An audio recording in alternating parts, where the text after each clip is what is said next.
Whoop whoop, what's up everybody? Welcome to my channel. Hey everybody, super excited to have you back. I know it's been forever since I've uploaded a video, and I do apologize for that. And life's been insane. So, I'm here. This is my buddy Anthony. How's everybody doing? Is my longest standing friend in Cheyenne, I think. It's between him and Blake. So, besides people from the church, he's definitely the longest friend I've had in Wyoming. He taught me at Walmart, so he was the ticket to my success. He taught me the right butts to kiss. So I performed that, and then Thanks, CJ. That's terrible. got promoted. So anyways, so today, especially being Father's Day, for a lot of people this weekend, Mother's Day and Father's Day, but that's not all this weekend, but Mother's Day is past, is a really, really hard time. I know that during Mother's Day, I cried all day. And so today I really wanted to talk to you guys, and it's been on my heart for a long time, about infertility. And my buddy Anthony over here has been, he's being shy right now, but he has been a huge support and a shoulder to cry on during my wife and my struggle with infertility. And him and his wife were going through that for, 10 years? 10 years, man. 10 years. 10 years, 8 months, and like 11 days or something like that. Yeah, probably. Yvette had it like narrowed down on that video. It was amazing. Yeah. So they are currently pregnant with child. When's the due date? In November. November, right? 22nd. So it is definitely a blessing. It's a huge blessing, and I'm super, super excited for him. It's funny because when he was telling me, it's like you were scared to tell me. I was a little bit. I know that dealing with infertility it's kind of a hard issue when other people are dealing with it and they come to you and talk about, well, we're pregnant, and you want to be happy for them, but on the other hand, it makes you really sad because you haven't experienced that yet. Yeah, so it can. Yeah, that was one of my things. One of my biggest fears is that I didn't want to hurt you guys when I told you. No, dude, I like, seriously, I appreciate that. So it's funny because I got home and I had the same thing with Jaylene, because I was sitting there and I'm like, oh God, is she gonna be mad? Like, I knew I'm still currently so excited for you guys. Like, this is the first pregnancy I've heard about in a long time that I'm like genuinely like thrilled. And we are super excited. I mean, and so when I told Jaylene, she was like, oh my God, and she was so excited too. And it's just this hope. There's hope there. You know what I'm saying? You and Yvette struggled for a long time. We've been struggling half that. And so there's hope there, you know. And I remember, so we've had a ton of conversations for you guys. And just so you know, this video is going to be more me and Anthony talking about it. And just to catch hate right now, because I know what's going to happen, like, the thought process is that it's worse for females. And although I don't know that, I mean, in talking to my wife, I kind of know where she's coming from. I'm not saying one is worse than the other, but I want to come from to dudes that are struggling, thinking, oh, man, I can't provide my wife with the one thing she wants more than anything. And it's kind of, what would you say, emasculating in some ways? yeah, I would say so. There's just a lot going on. And I mean, it can be both parties, I guess, or it can be one, but it's still, the struggle's there. Yeah, and it's hard. So I just really want to talk to. I wanted you guys to see the conversations that we have every day, or not every day, but a lot. And so, one of the things that I think we've talked about a lot is that, like, it's an emasculating thing. Like, it's that one thing my wife wants more than anything. It seems like I just can't get there. And so I think one of our biggest steps was, so we did infertility treatments, and it was a lot of money. It was. Yeah. And you put a lot of faith in it that this, I mean, that's going to be the end of your story right there. Like, the end of infertility issues. But so honestly, we did infertility treatments, and it didn't take, and that was kind of a big heartbreak. Yeah, for sure. It was. But right after, I mean, probably, I don't know, about 20 days after, that's when we got pregnant. So it was kind of like a moment where you were like, wow, but what do you do now? Cause, yeah, I could see that. Because God, I mean, he finally answered our prayers, like he did.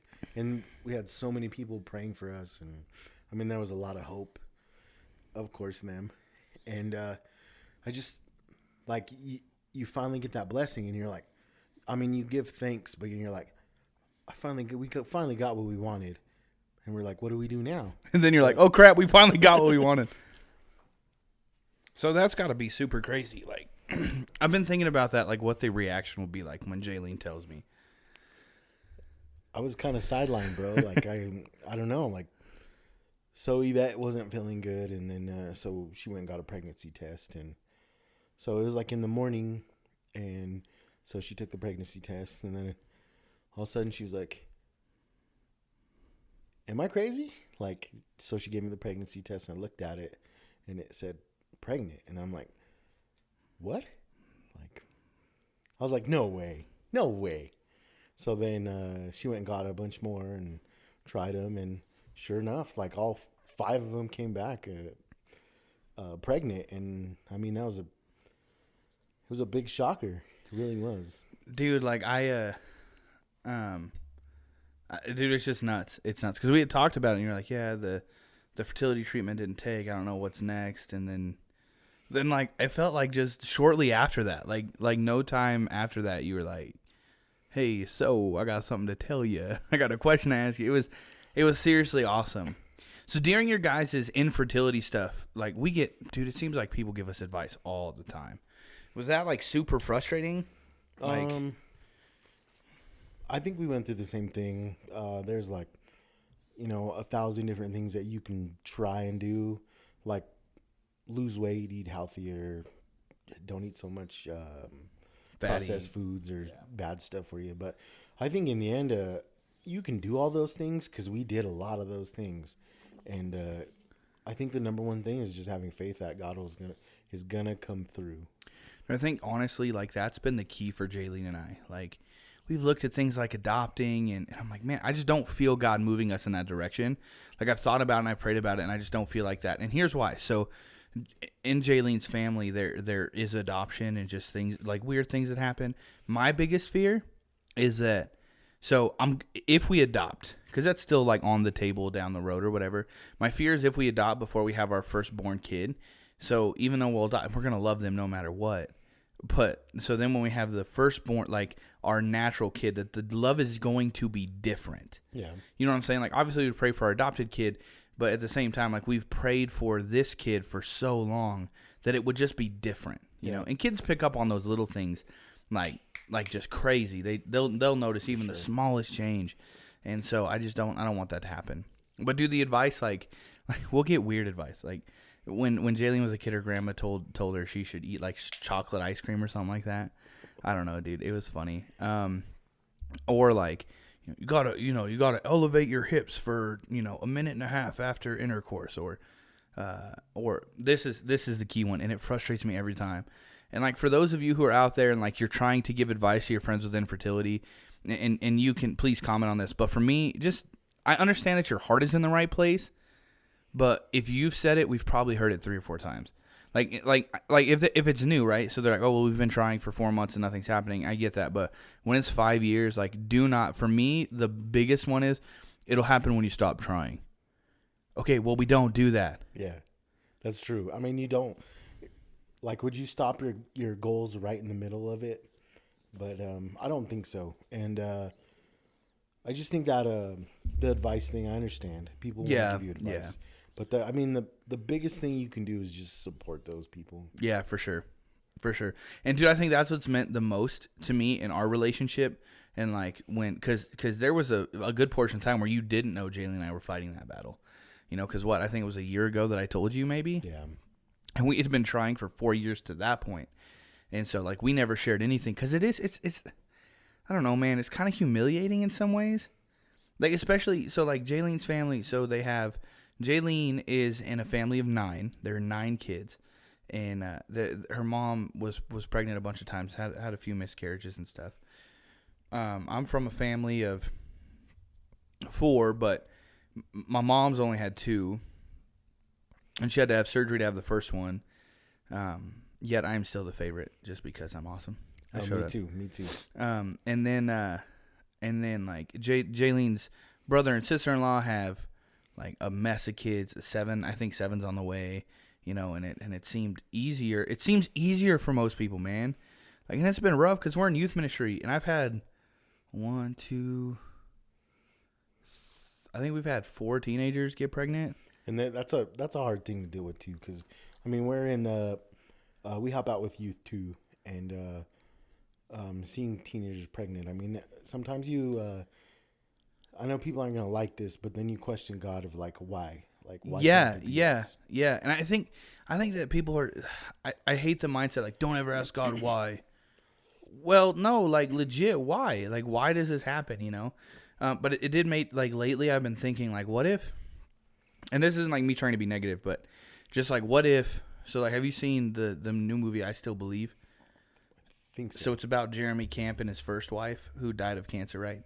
And it made me think like what if one of the things that God has called me to do is to struggle with this, my wife and I to struggle with this. And so one, so other people can so we can help other people, but what if we never have kids? What if God placed this burning desire in my heart and then we never have kids, and it's one of those things you just have to suffer for? I honestly don't think that God would put this desire in your heart and not give it to you. Yeah? That was one thing I mean honestly that crossed our minds a lot too, but the biggest thing is having faith. Yeah. And as long as, I mean, if that's your desire of your heart, you just keep praying and praying. And I know you asked me a bunch of times about, well, we've been going through this for 5 years. Yeah. But you don't stop. Yeah, that's don't. true. Like 10 years, man, it's a long time. But I wouldn't change a thing. Was there any point you thought about giving up? I'm not going to lie. And there's probably been one big time where I just said, why are we putting ourselves through this? And like through all the hormones and stuff. Yeah. And watching Yvette just like, I don't want to say like torture her body, but hormones are good and they're rough though. Yeah, for sure. And that was a big thing. Like, I don't want to put my wife through this again, but she said, I'm going to do this until we have a child. So that was one big thing. Like, when you're both on the same page, that's a good thing.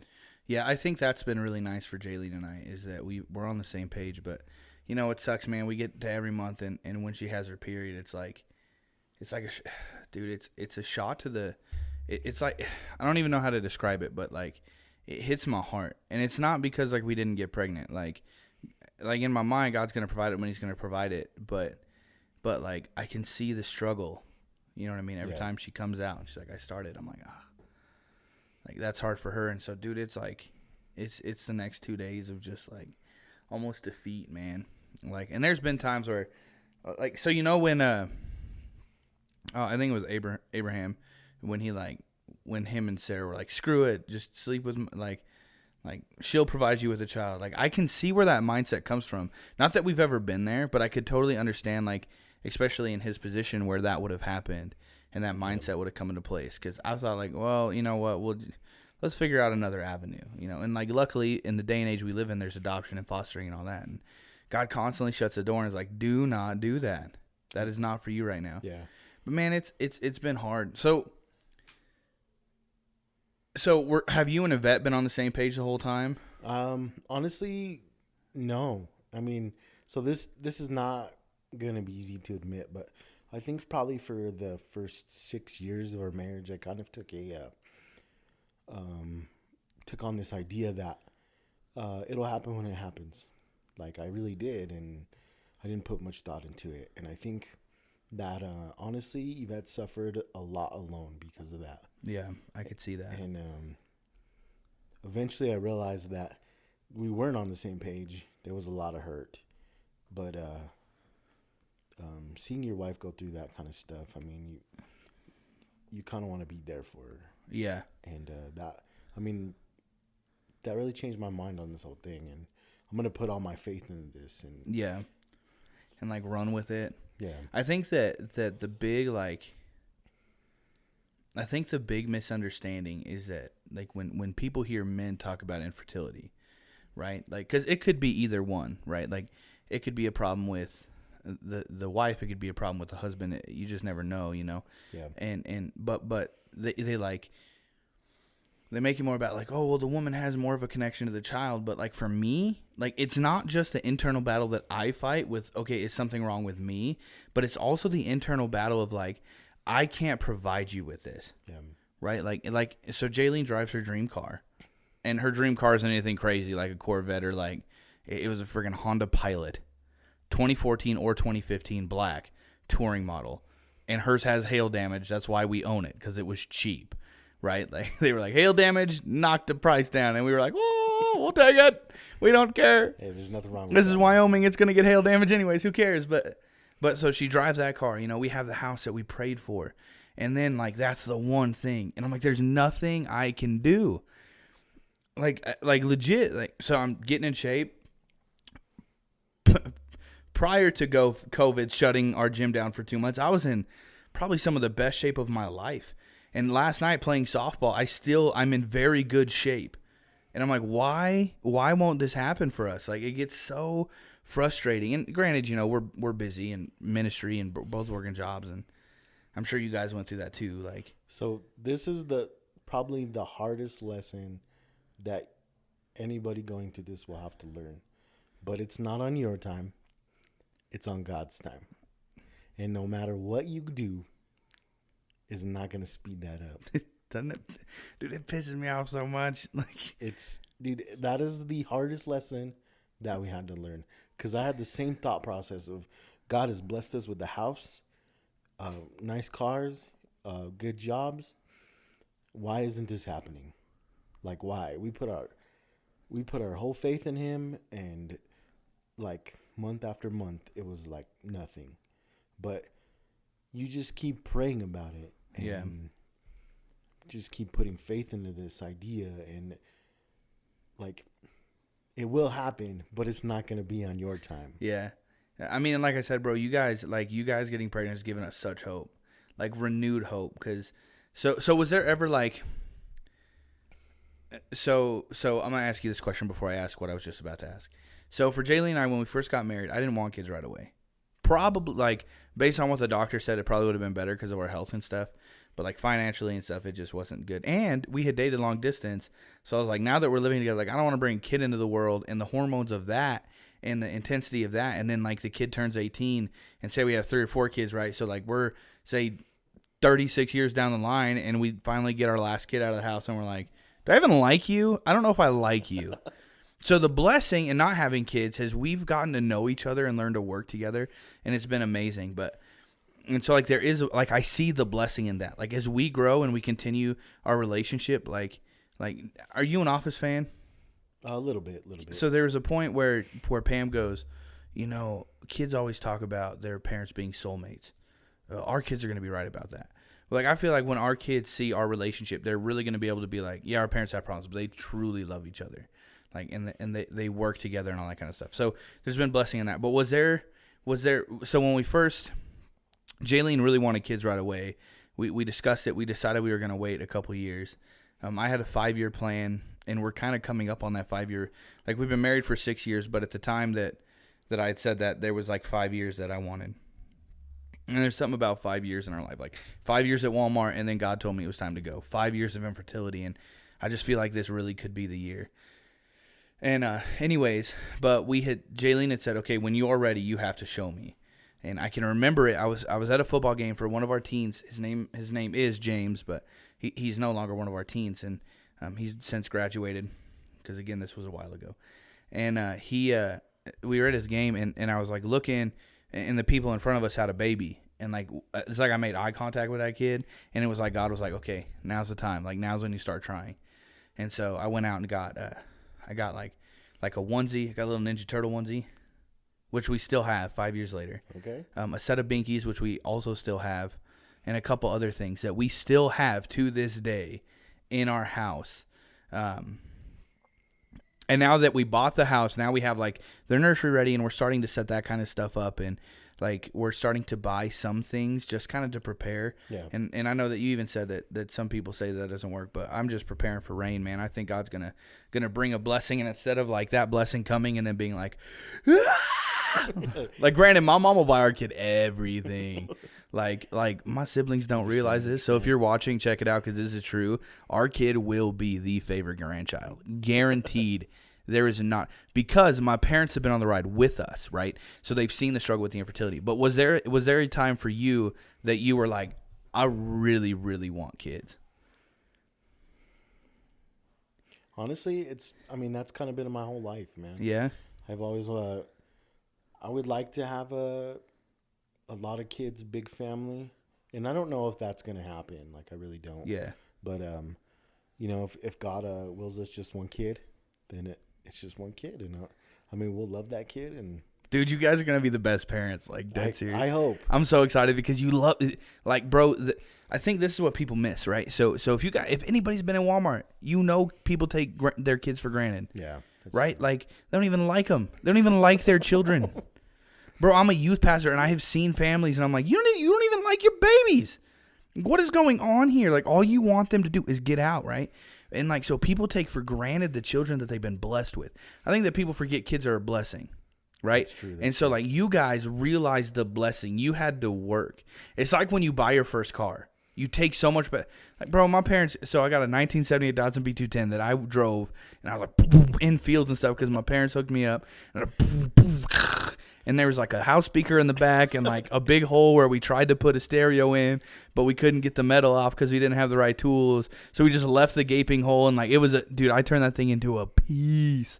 Like, it had a remote start because it just wasn't good. And then the Mustang was the same way. It was given to me because my grandma got sick. And my dad bought a work truck. So when my grandma was sick, before the work truck, my mom would drive her car, and then I would just drive the Mustang to school. Yeah. And then when my dad bought the work truck, mom started driving the truck. And then, grandma would drive her car if she ever left the house, which she never did. So I ended up, like, kind of luckily getting the Mustang, right? I'm going to take freaking care of that thing. But then we bought cars. I'm going to take care of these because they were mine. I had to work for it. Yeah. That's true. And I think, like even like the house that we live in now, right? Like, I'm really careful about shutting lights off and making sure toilets aren't running and like taking care of stuff because we paid for it, we bought it, and so like we had to work for it. And so I think you guys are gonna be that with your child. Like, dude, we worked for you, And like, I look at it this way too. When Jaylee and I finally have kids, and when you guys in November have your kid, the minute they go, well, you don't even love me, we can be like, hold up, homeboy. Yeah, that's true. Years and years of praying, tears, like heartache and longing for you. We love you. You can ask anybody. Yeah, there's gonna be no doubt about that. Like, you know what I'm saying? Like even when they get that, no, like, you can correct them, right? Where other people have to be like, yeah, you right, bro. Just one night stand and whoops. You know what I'm saying? Yep. Like, I know that's awful, and I'm not demeaning that, but like, I'm so excited for the day we finally have a kid, man. But you know what's crazy? I don't know if you've had this, but like watching, so like, did you watch Boy Meets World at all? Yeah. So when Alan and Amy have their, like, the kid after Morgan, and they have to like put him in the INCU and or the NICU, I think it's called, and like all that crazy stuff happens, yeah. Bro. Those things, when a baby's born, period, on TV or like a movie or whatever, like, bro, I'll just start welling up like with tears. That's true. Like, and I think some of it is I'm very visual. So, like, I can literally put myself in that situation of what it's going to be like when we give birth to our child and I get to hold it for the first time. You know what I'm saying? Like even right now, like, I can picture it, and it like hurts, but it makes me joyful. You know what I'm saying? Yeah.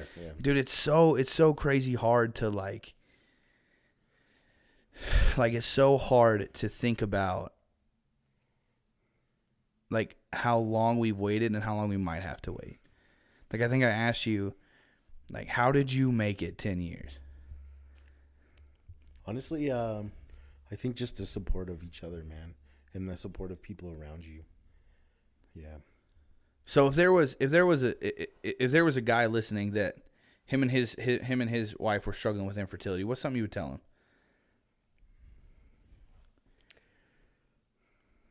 It's a hard one, but I think I'd tell him just to keep on trucking. I know that's a weird saying, but I don't know. Just keep moving forward, because there's, like I said, it's not on our time. It's on God's time. Yeah. And I think that's the key. If you're struggling with infertility, like, I don't know how people who don't have a relationship with Christ get through it, man. I don't know either. You know, like... I think about that a lot, actually. And it's crazy. You think about all the people who have gotten divorces over not being able to have children, right? Like, that hasn't even crossed our mind. It's like, well, this sucks, but we'll get through it, you know? Yeah. And I think that getting through the heartache, and I think that people who haven't spent years in infertility don't get the heartache. I don't think so. That comes along with it. Like, they want to be there for you, but it's something that you have to have gone through, in my opinion, to understand the heartache. I think that's 100% correct. You know, like, because it's not like there's different levels, right? When you've tried and, like, you see some people, like, it took them a month to get pregnant, and then it's taken you, like, I don't know, 6 months. Like, people are like, oh yeah, I struggled with infertility for 6 months, and I'm like, no, you didn't. You what? Yeah. Try 5 years. Those are rookie numbers, you know. Gotta pump those You numbers gotta pump those numbers up, like. No, that's you true. know, and I hate to demean that, because I'm sure for some, like, I know for some people that's hard. I don't want to diminish that, because that's hard too. But it's like if you haven't been through it for a long period of time, it's different between short-term infertility problems and long-term infertility problems. It's just way different, man. Like all the time, Jaylee and I will talk, and she's like, I want to get healthy, I want to do this, I want to do that, and I'm like, that's all great, but we can't just do it to have a kid. Right? Like, I want to be healthy so that I can run with my kid. Yeah, that's for sure. Right? Like I want to be healthy, and I want to be able to train my kid in the things that I've learned. Like, I don't want to have to, if my kid wants to play soccer or football or baseball or basketball, I want to be able to go out into the field and be able to go with him, and them not be like, you're the old man that, like, you know what I mean? I want to be balling my kids up, right? Yeah. And I will not let my kids win anything. That will not happen. Like, I've seen my brother, like, kind of let his son win stuff. I'm like, nah, we aren't a participation family. Like, you're gonna know you won. That way, when you beat me, it's special, right? It's not like Dad let me beat him. But anyways, so if we just get healthy, just to have a baby, when we have a baby, then all that's gonna go downhill. Yeah. And so for me, it's like, you know, you can try everything, and we haven't done the fertility treatments, and we haven't done that. Like, I haven't even gotten my semen examined yet. Dude, it's like, see, these are the real things that people don't talk about. Yeah, that's true. It's hard to figure out. So I go to my what do they call them? Your what's your normal care physician called? Your primary care physician, right? Yeah. And she's like, okay, I'm gonna recommend you to a specialist, and then they'll order the labs for you, and you'll come back to CRMC, and then you'll do it there. And I'm like, okay, so time out. You don't do it here, but CRMC does it. You can't just write me the order to be like, hey, go jizz in a cup there. Like, come on. That is terrible. Like I'm just saying, like, dude, it's so frustrating. That's the one thing. I know where my hormones are at. They're good. I know where basically everything is at, except for I have not provided a semen sample yet, because I don't want to go all the way to Fort Collins to the fertility specialist there. Yeah. Come all the way back and then do it in the labs here. So what I'm trying to figure out is how I can do that here. And I think that's the thing, right? So like, Jaylene's gone in. Our primary care physician has done everything. I go and I'm like, yo, I need to provide them little swimmers and get them figured out. And she's like, we don't do that here. And I'm like, okay, where do I go? Well, I can send you to this fertility specialist. And I'm like, you can't write an order. He needs a semen sample. Like, and then that's a whole awkward thing in and of itself. Yeah, I would agree. Like, honestly, I don't know a lot, because we are already going to a fertility specialist. So when you did your test, and you guys went to the guy in Fort Collins, right? Yeah. I think that's who she wants us to go to. So yeah. Was he super expensive? Like, if you don't mind me asking, I know it's kind of weird because it's going to be everywhere, but honestly, I'm not 100% sure about like a regular visits, but the fertility treatment was pretty pricey. Yeah. Do you remember how much your semen sample cost? You are terrible. See, here's a crazy. So I'm super extra. I'm an open book. I'll tell people everybody. I'm scared when I'm like, when I got to start getting what are they called, the prostate exams. I'll be giving too many details. Oh my gosh. So it's like $150 maybe. Okay, that's maybe not less. bad. Man, it's not bad. Yeah. Dude, I don't want to experience that. I don't. Like, there's not a single part of me that's like, here's in the sample. Where'd you do that at? And here's the sucky thing, bro. So, like, it's you have 30 minutes. Oh, yeah. Usually. Like 15 to 30 minutes to get it there, right? Yeah. Yeah, not going to happen from where I live. So I got to go to the hospital bathroom. This is terrible. I don't want to talk about this right now. So anyways, there's awkward things that you have to do, and I need to do that. Do you know the guy's name? For the fertility specialist? Yeah. So his name's Dr. Bacchus. Dr. Bacchus. Yeah.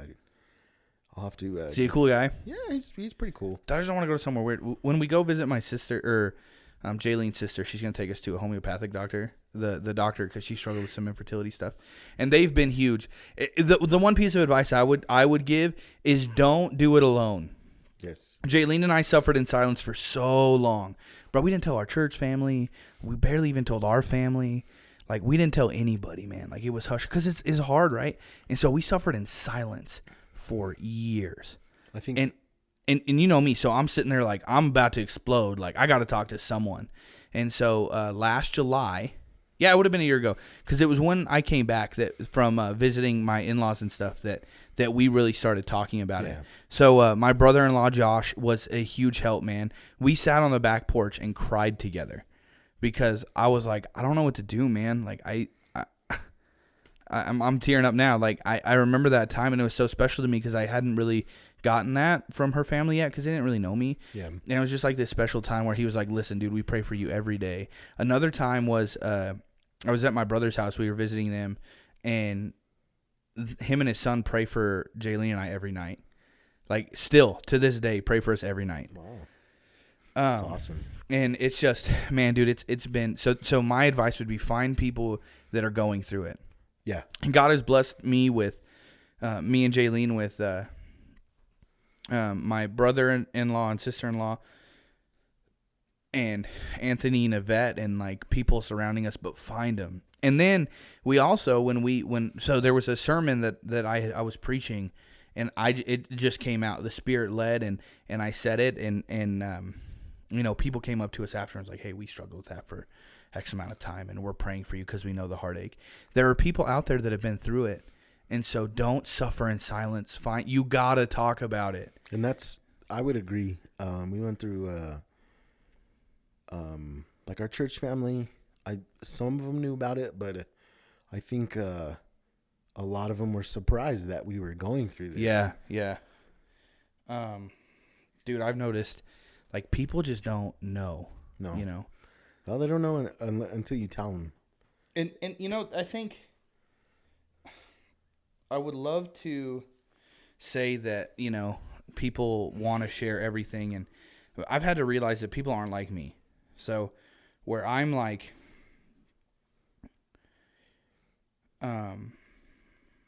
you know, sorry, I'm watching my nieces, a niece and 2 nephews tonight, and so we're trying to discuss what, you know, and so I got to realize people don't share like I do. Like I have no problem going up to someone and be like, listen, this is what I'm struggling with, and if you keep saying stupid stuff, I'm gonna kick you in the shin. But not everybody's like Jaylene was not like that. I'm like, yo, we need to find people and we need to talk to them about this. She's like, no, hard pass on that one. And so my advice would be don't suffer in silence. However, I'd caveat that with make sure you're on the same page with it. Yeah. Because like, had I jumped and talked too soon, it would have really hurt Jaylene, you know? And so it wasn't until we were on the same page there that I really started reaching out and do not suffer in silence. That's a great advice, man. So real quick to make the episode less, all right, and less kind of depressing. What do you got in your pockets today? As far as stuff, what's your whole EDC? Oh man, it's so right now I'm carrying this CRKT Up and Atom. Hey. So that's a knife I love. My keys. And phone, and that's about it, man. Oh, and wallet. That's all you got? What kind of wallet do you got? It's Swiss something wallet. It's Gosh, man. Yeah, You hang out with me, you should be carrying everything. I'm not a fancy wallet guy, man. You know, I'm getting to the point where I'm like, I don't need all this crap.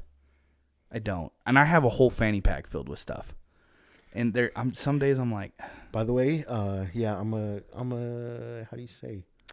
A real big fan of the fanny pack. Dude, the fanny pack, y'all don't hate. The fanny pack is where it's at. Yes. You may not think so, but the fanny pack is the business. Like, dude, it sounds so stupid. I love my freaking fanny pack, man. Best thing I carry. Like, legit, best piece of equipment I carry. Because then, like, honestly, I keep a lot of tools in my pockets, especially with working at the church and stuff. But the fanny pack, like, I have my wallet in there. So even if I'm in, like, basketball shorts, I'm running. Whoever said losing weight's a good freaking idea was wrong. I have to buy all new clothes, bro. Like, I was wearing Rose shorts the other day, and they're from my buddy Blake, who was way smaller than me. And, bro, I put stuff in, and they're falling down. And that was a knife, my keys, and my wallet. Oh, my gosh. And my phone. And my pants, I'm, like, walking, and they're like, and I'm like, you can see my butt crack. This is awkward. So, the fanny pack, man. Is the business. It's the business. That's true. Dude, I really appreciate you being on my channel to talk about this. I know it's super sensitive. Hopefully we can get you and Yvette both on our podcast. That's actually going to be the episode this week, is Jaylee and I talking about our infertility. And so I would love to get you and Yvette on there. I know that's probably that's going to be kind of crazy for her, but hopefully she'll do it, because your guys' story is so inspirational. And so everybody out there, if you're watching, and you and your spouse are struggling with infertility, there is hope. 10 years. There is. 10 years. I want to say it was 10 years, 8 months, and like 3 days. Something like that. Yeah, something like that. And God provided the blessing. Don't give up. Don't give up. I think a lot of times we give up short of the blessing. Yeah. The blessing's right around the corner. Keep praying, keep the faith, and God will bless you. Peace out. Hey, everybody. So, I am so sorry that the audio cut out. Or, not the audio. I'm sorry that the video cut out. We had camera issues, but I really wanted this message to get out there. I hope you enjoyed. God loves you. I love you. Peace.